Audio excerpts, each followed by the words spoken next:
Hello folks, welcome back to MTG Burgeoning, your channel for all things Magic. It's Build a Deck Tuesday, and that means we are going to build a deck. And in today's video, community decides it's Oathbreaker deck number 2.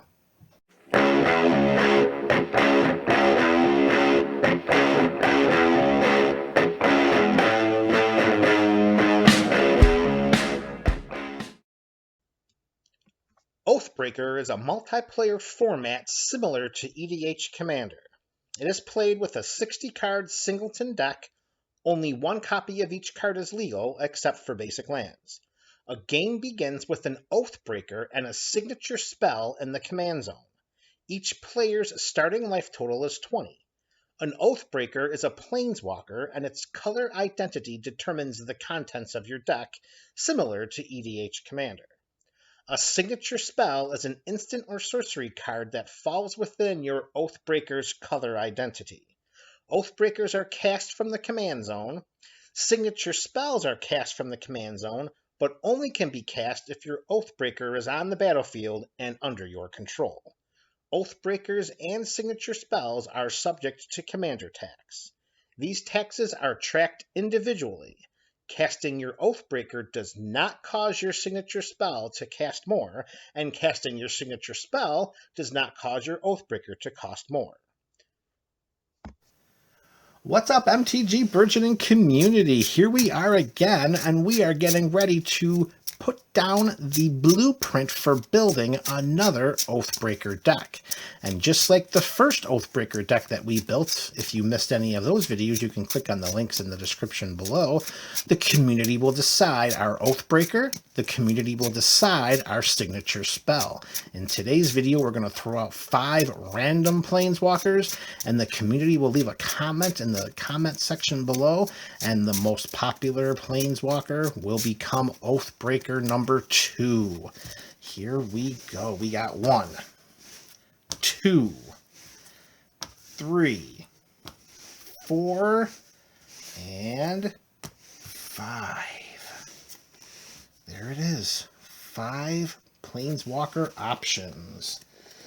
Now, if you, again, like I said earlier, if you missed our previous Oathbreaker deck when we put together Garruk, Apex Predator, I encourage you to click those links in the description below and see exactly how the community did. So let's check it out. Option number 1 for Oathbreaker deck number 2 is Tezzeret, Artifice Master. 3 and 2 blue, Planeswalker, comes in with 5 loyalty counters. +1, create a 1/1 colorless Thopter artifact creature token with flying. 0, draw a card, and if we control 3 or more artifacts, draw 2 cards instead. Yikes. That's pretty sweet. And the big bang of -9, you get an emblem with, at the beginning of your end step, search your library for a permanent card, put it onto the battlefield, and then shuffle your library. So option 1 is Tezzeret, Artifice Master. Option number 2 is Vivien, Champion of the Wilds. 2 and a green. She comes into play with 4 loyalty counters, and creature spells we can cast as though they have flash. +1 until our next turn.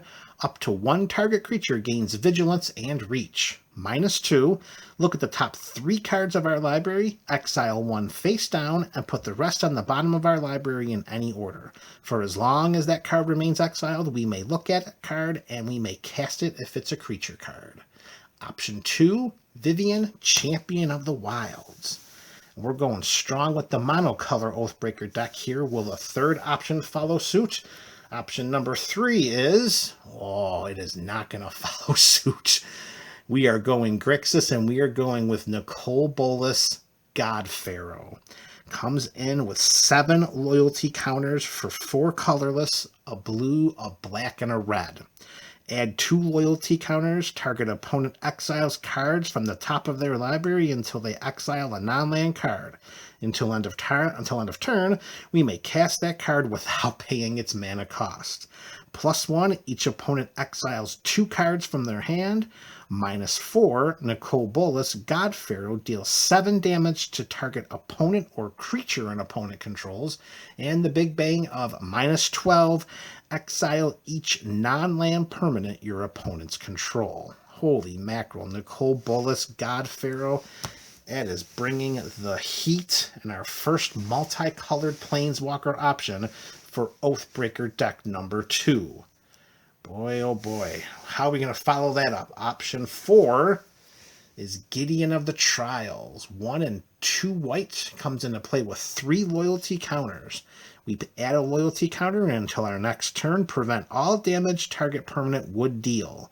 For 0 until end of turn, Gideon of the Trials becomes a 4/4 human soldier creature with indestructible. Still a planeswalker. Prevent all damage that we dealt to him this turn. And the quote-unquote big bang of 0 also is get an emblem with, as long as you control a Gideon planeswalker, you can't lose the game and your opponents can't win the game. So we got the ultimate stalemater here in Gideon of the Trials.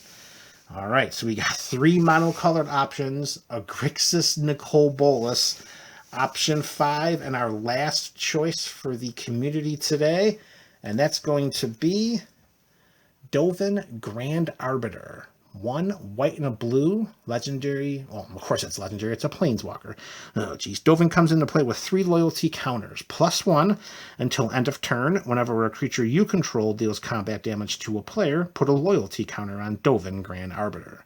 -1, create a 1/1 colorless Thopter artifact creature token with flying and gain 1 life. The big bang of -7, look at the top 10 cards of your library, put 3 of them into your hand, and the rest on the bottom of your library in a random order. So MTG BC, that's the burgeoning community, of course, you have your 5 options. Let me know in the comment section below which Oathbreaker you would select for Oathbreaker deck number 2 on our Build a Deck Tuesday series. This is MTG Burgeoning, your channel for all things Magic.